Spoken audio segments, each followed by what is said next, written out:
Standing ovation for Kelsey Grammer. Very nice. My goodness. Oh, my God. I'm so happy you're here. Thanks for being here. Thanks, man. I was asking you backstage if you ever had a perm or anything, and you go, no. Jimmy, No perms for me. nope, never a perm. But then you gave me a picture, and I didn't know. There is some evidence of hair work in my life, yeah. Wow, look at that.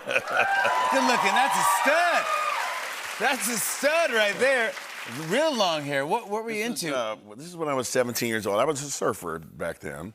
But, and I used to love it. When I would drop in, like this, I'd feel the hair would splash down on my back. Really? Because you drop it in, right? You drop it in, and then there'd be a lift, and then you drop in, and then the water would just flow down my back. And I thought, this is the best life ever.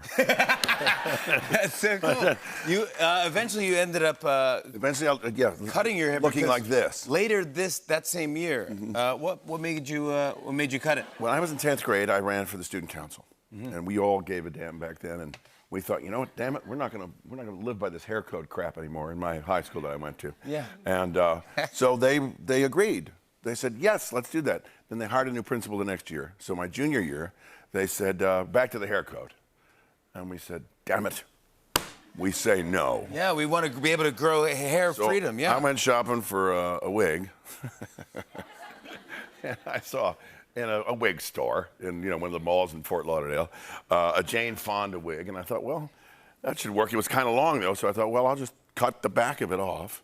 So I just cut the back off, and I shoved all that hair underneath there. Wait, so it actually is a wig? It is a wig. And then... So you wore a wig to school? I would go like this, put a hair in a ponytail, and put it on top of my head, and I go like this, and I go like that, and I pull it back down there. Like. And I thought, if they're willing to let me look this stupid, I'm willing to do it. But that's the best. Did everyone know it was a wig? Everybody knew it was a wig, yeah. They knew it was a wig. There were three of us, Ronnie Powell, Bob Collier, and me. I love it. Bob and Ronnie both quit about halfway through, but I stuck it out. Yeah. Hey, good for you. Jane Fonda wig. I love that story. Before we get into the movie, can we talk about right now you're filming the reboot of, Frasier. Yes. This is a big deal. Yes. People are talking about this. It's exciting. Is it strange to revisit a character that you haven't played in 20 years? Well, it's funny. People used to ask me years ago, how have you kept this character alive for as long as you have already? And I said, well, it's like waking up in the morning. Life is interesting. Yeah. And so a character that sort of walks hand in hand with you through your lifetime is equally interesting as long as you don't drop the ball, as long as you don't stop caring.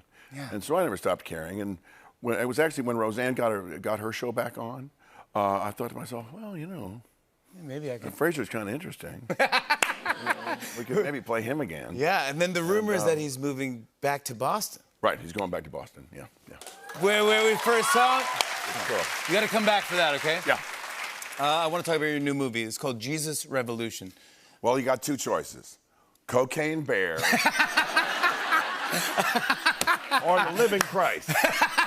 Which one are you going to go with? Oh, my goodness. I never thought of that. But surely, you gotta have February options. 24th, you got options. Everybody's going to be happy. You can make some choices. Something for everybody. Theater A or Theater B. Yeah, wow. Yeah. Or make a whole day out of it. Or the guy that rose from the dead. Oh, yeah. One or the other. Yeah. What drew you to do this film? Well, the truth is, I was having a sort of a meditative evening one night in my home, and I was up pretty late. It's about 3, 4 in the morning. And I started to think, I want to do something worthwhile, something that has a bigger purpose than just me. And I was kind of saying a prayer, I guess. And the next morning, the script lands on my door. And I read it, and I said, okay. That's a sign. That's it. I'm doing this Jesus story. So yeah. It's pretty cool. This script came to you. I'm so excited. Yeah. I want to show everyone a clip. Here's Kelsey Grammer in Jesus Revolution. Take a look at this. You tell me right now where my daughter is. Jeanette! What? Here. Who is this? It's Lonnie. Hi. Hi. Would you mind just stepping outside for a minute, Mr. Not at all. Frisbee, Lonnie Frisbee. Frisbee. Thank you. Sugar by any chance? What is going on? You said you wanted God to send you a hippie. I said that, but I did not mean it. Come on. That's how to do it right there. Kelsey Grammer, everybody. Jesus Revolution hits theaters February 24th. Please come back whenever, buddy. You're the best. Kelsey Grammer, we'll be right back. Come on. Hey, hey.